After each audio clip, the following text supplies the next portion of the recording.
Ali lokuta oyebi bango bakaso babomi nzoto sima baluki baboma molimo nayebi te soko bayimboka bayebake twana bato bana bokonzi babandoki moto ana bolingo bato na bolingo mboka na kosamaka baboye te bango soko babomi yo nzoto ekokaka te fo baboma molimo ntango babomaka shebe ya basakani basi babomi nzoto bakamati batie biloko ya basi na zonga ya nzoto na ye mpo na kotalisa takufoki makambo ya mwasi makila na egangi toye koyebake babomaki ye na ndako monene na pulushi basi babomi osi ati akufi babomi nzoto nsima bayingi baboma molimo babi alaki kuluna oyoki bango ndenge balaka bango babomaka nzoto te bayingi bakoma pena lokola oyo bakoma na bibilia bango bakoboma molimo baboma na molimo bakomisa elenge atanga akoma buku aki na mobu tuku mibale na banza na mwambe 28 ans ntango akomaki buku etali makambo ya demokrasi ya Kongo ebele na kati ya bango baza kuna soko pesi bango ata akoma bakoma bayebi okoma te bazwa bokonza bozoba ya pamba tala sika bayeba bwa molimo na ye ebembe na ye ekomosa bango soni mpo bakomona te bato bakotema mboka mobimba mpo na kolakisa bango te bosali mabe soni wana autopsie moko ezali te mama oyoki ngai kuna na mbandaka basambisaki pulushi na mbango soko mpe moto mampinga oyo abomaki ndekoyeni bakozali mpo basambisa pulushi oyo bakangi yo mona wapi babeti moto masasi akufi pulushi alobi te ngai nabetaki masasi mpo na babate ya mokonzi na ngai yango pulushi so bakangi moto asali mabe maka mba moko na letando eke mpo balobisa ye bopesa ye mpe azuzu asambisa ye bolobisaki ye na etando eke bokozali mpo na osambisa bakobomba solo bolobi te ye alobi nabetaki masasi mpo te ye moto wana alingaki kosala mokonzi nanga mabe balobi yango nakota efase mais bayebisa biso quelle était la nature de la menace oyo resi azala korepresente liboso ya mokonzi ya pulushi azalaki na nini na maboko nalobi na yo ezali soni bayebi te mboka kotema mokimo mbe kolanda bakomona te babokonzi ya bondoki ya koboma na mitunaka ntango kabila okaka sango ke babomi elenga mboka na yoka motema moko elenge oyo azosala pote ya bunda mboka ke liboso ntango ye alalaka lamuko ya bisi elenge akufi ayokaka boye yali mawa rassemblement ezali nini rassemblement eliboke tosalaka nsima ya mbuta muntu kondo ntango okotuna likama matanga ye wana mpe nzoto batika libanda moto abundeli mboka te akufi na bondoki ya bokonzi oyo balingi nzoto nezonga te ekozonga be tokobunda te kozonga tosaka lingomba rassemblement nsima ya mbuta muntu te ntike rassemblement ayaka po te tozwa maponomi ya pole bokonzi oyo bayiba maponomi te po te totelema bokonzi oyo bango balingi batia ya seko na seko esalema te po te tozwa babengi attenance na mba mosusu na po bango alingala ata mbongo wana makambo tosesele rassemblement wana te lelo makambo wana tozwi yango te rassemblement ekokufa te na tozwi makambo wana te ntango batata laike bakobunda bapesi biso makasi bakosuka biso tobunda ntango batata laike bateni bakobundela nini bakobunda lokasa ya senoko lokasa ya senoko yango wana ezali etumba oyo rassemblement na kati sika na kati ya rassemblement mangombe yali ebele wali na G7 wali na AR wali na IDPS wali na bandeko balandaka IDPS babengi bali ya IDPS balobi te na mokolo ya tuku mibale ya sanza oyo esengeli moto nyonso alingo mpe kenda maponomi to ye moko to na lingomba apesa kombo ya lisanga oyo akokenda nango na maponomi soki opesi kombo te okokenda na maponomi te Moïse Katumbi akamati asangisi baoyo bandimi kosuka ye komema kombo na ye basali lisanga na bango ya maponomi ebomi rassemblement na likambo ye moko ntango tozali kuna na mikili ya Afrika ya suka alobi yango na buma rassemblement na kobanda kobomela yango wapi ngai nabengisi baoyo bandimi komema ngai lokwa mokonzi mpe eloko mosusu na moi bato bakobeya te mpe bino bapandisa ngo bokobeya te ntango tozali kuna na lisanga monene oyo babengi plénière batangi oyo babengaka motion na lokota lifasi mpo na kopesa makasi na bato ya laiki koyebisa bango te tokopesa bino makasi bokoba na etumba wana mpo tokenda na kosalela lokasa ya senoko ebongo nungunungu eutwa ndenge toza na kati wana INC MLC to pays de pese to mpe bamosusu baza na ndingisa na bango ya kosala mpe liboke na bango mpo na makonzi esimbi rassemblement esika moko te ebomi rassemblement te soko tobomi rassemblement biso nde tokosala bozoba po lobi ntango tokotia kabila mabolongo na se mpo tokende kosalela lokwasa ya senoko so tobomi rassemblement kabila kozwa mayele akoba sika bobomi rassemblement na kosoana naye mpo rassemblement eza na kati ya lokasa toa bazoba te toa mayele rassemblement eza na kati ya lokasa ya senoko soko tobomi yango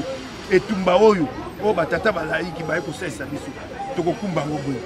totangi création totangi mpona bojoba biso toyebi yango tokobomani rassemblement oboma yango mpo okitisa eloko nini esika na yango nde bato basali masanga maboke na bango mpo na maponami etumba ezali boye tokokenda na maponami tokobunda na kabila po soki okei na nzela maponami te bakoba te biso toaposa maponami te na makambo bakomi na manaka tokosalela yango kasi etumba oyo toali nango oyo bato bakoba te tosalela lokasa sengo tokotika yango te soko totiki yango tokokoma na maponami ya solo boni po oyebi te bato eloko bakoluka na ye te soko oyebi mayela kabila mayela kabila toyebi yango mayela kabila asali nyonso mangomba nyonso ya minene ya bayi opposition alongoli yango na nzela ya maponami akamati eklezia katolike oesango alongoli yango na nzela ya maponami atikali na moto na ye nango bake kozwa masini na bango moyibi sika bakosala boni bayibi maponami ekuna na ndako batindami na biso na parlement bango bazwi bokonzi kuna bayibi maponami kabila moto akotia oyo babengi na kota ifrancais dauphin na ye wana aleki tata mokonzi ya mboka nsima ntango ekoleka sanza motoba sanza sambo moto ya kozala zwi bokonzi na nzela ya kabila mpo wana kabila atikali ye asimbi makoki nyonso ya bokonzi mampinga pulushi ye asimbi yango kasi alibanda bokonzi ye moto akokonza moto aza na bokonzi nsima ya sanza motoba sanza libwa sanza nzomi moto wana misimu na bi sika na kosalisa référendum bobekoli kozi ya sika mpo nga na uti na bokonzi anga na maponomi ntango babimisi ye bino mobekoli konzi wana sika ekosala boni ezongisi kabila na bokonzi oyo ya seko na sika Lobby Tozaki va déployer de presse MLC, UNC après avoir lié relation na bango, union na bango, on est l'occasion na bango de ngai na koyi koloba mingi te naza koyebisa bato abayi ba parti opposition na kolela mingi yango na bakaibe na kati na biso bayaka etumba ya solo te na koyebisa ba parti opposition balingi lokumu mingi balingi mpe baya esika bapesa bango pete nalobi yango kaka mpo lelo na misa te ata na matanga ya kosi namonaki bango eyayi teke ngai nakoloba na bango mpo bato bayina bango soko etumba moto awei elenga awei bino batata mpo boya bana bamona te bokosunga bango batata bofai na ndako bolingi be esika ya pete oyo ya bino bebe wana ya bokonzi te nous nous battons pour des valeurs, nous ne nous battons pas pour des galons. Na remarqué yango bato opposition bana solo na etumba te na misa na monaki bango te kolongola ndeko Martin Fayulu kolokana ndeko Moïse Monidela mangomba nyonso ya minene opposition bayaki te eyali mabe bana na biso bakufeli moko na bango biso batata toye te tokopesa bana liloba nini esenge toya mpo bana bayezwa makasi ya kobunda lobi bayebi te ntango tobundaka bato yaka liboso ya bana wana eya biso te biso tokomi makanisi oko na bota bana wana bato baya liboso moko na bango akufi tala baye te eyali mawa etumba le combat ya combat bavaleur ata moto akufi azalaka na bundu nayebi ye te lokola akufi na ntina ya etumba oto wana esengeli natambola nakende kuna soni esala bango eyali mawa. Ça montre qu'ils ne se battent pas pour des valeurs, ils se battent pour des positionnements, pour des intérêts. Et ça, non, non, non, il faut être dur envers eux. Ils devaient être ici, tous. Vital Kamere, Félix Tshisekedi, tous devaient être ici. F. Bazaïba, ils ne sont pas là, c'est regrettable. Alors, moi je tire la conclusion qu'ils ne se battent pas pour des valeurs, ils se battent pour des positionnements. Notre jeunesse à nous, nous regarde. Notre jeunesse à nous est engagée avec nous. Elle perd quelqu'un de très cher, ils ne viennent pas. C'est malheureux pour nous. Je ne les dis pas pour les exposer à l'opinion, je les interpelle. Qu'à l'avenir, ils tirent les conséquences de cette interpellation, qu'ils sachent être là pour mettre du baume au cœur à nos enfants. Nous devons être là, tous ensemble, pour que nos enfants comprennent que la lutte pour laquelle ils meurent a un sens. Sinon, nous découragerons nos propres enfants. Merci beaucoup. Merci. S'il vous plaît, pardon. Rendre compte que nous sommes venus, non seulement pleurer aussi, mais vous dire que désormais au Congo, comme le disait mon aîné Daniel Safou, il y a une nouvelle dynamique de la résistance qui est en train de naître pour barrer la route à un groupe d'individus qui veulent prendre tout un peuple en otage. Vous savez dans de quelles conditions Rossi a été atteint par balle lors d'une manifestation publique. Et donc aujourd'hui nous sommes venus pour dire à Dieu de recevoir son âme avec compassion. Mais aussi, le fait que nous sommes venus ici, c'est pour dire à M. Kabila que nous sommes une jeunesse qui est très debout et nous sommes engagés sur la voie de la démocratie et de l'alternance. La dynamique qui s'est installée aujourd'hui, plus personne dans ce pays pourra le faire marche en arrière. C'est pour cela, aujourd'hui nous sommes là pour dire au peuple congolais, aux jeunes Congolais,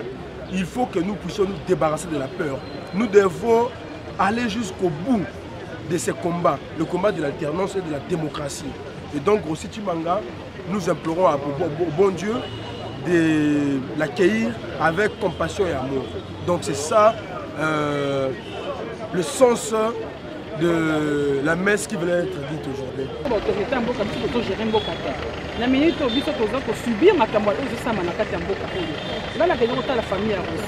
La déplorer que le sangouin, quand ma personne a que va jeudi,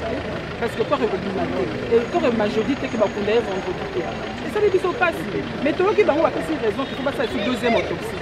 Bon, tout ce qui va avoir le lobo va venir ici, tout à l'heure, va promettre pour la semaine prochaine. Pourquoi pas la semaine prochaine? Toi, tu comme la semaine prochaine, que tu es limité. On est comme un sous. Mais le quoi balobi qu'il faut passer la deuxième autopsie. Tout qui va passer la semaine prochaine, tu as vu au monde à bango de baloba qui va passer la semaine prochaine. Tout le monde qui est limité, on est comme un sous. On est comme un sous. On est enregistré la tire la blessure. Mais la méthode très bon bénéfice de doute. Les balobi que et comme la semaine prochaine, vous êtes là. Posez là. Semaine prochaine, au Ben de la Moulaïka, et ça va dans quelques jours à Ouad. Si on a mis tout ça, la minute tout zoyo quand n'engé bango balobi que robima semaine prochaine. Tout que la bango quelques jours, bah ça la deuxième autopsie. Population il faut vendre kimia azela tant qu'on comme vendredi. Quand on reyoka oh bango bakoloba. Si on va dire que oui, quand on a ndeko na bino yango yo bokamata. Tout ça le matin à la biso. Mais ceux qui balobi que non. nani esili kaka te wana sikoyo nde tokovanda biso baninga bandeko mosusu opposition totala lelo tokosala mpona koluka solution ke kor wana ebima eza likambo kaka négociation mama eza likambo ya bitumba te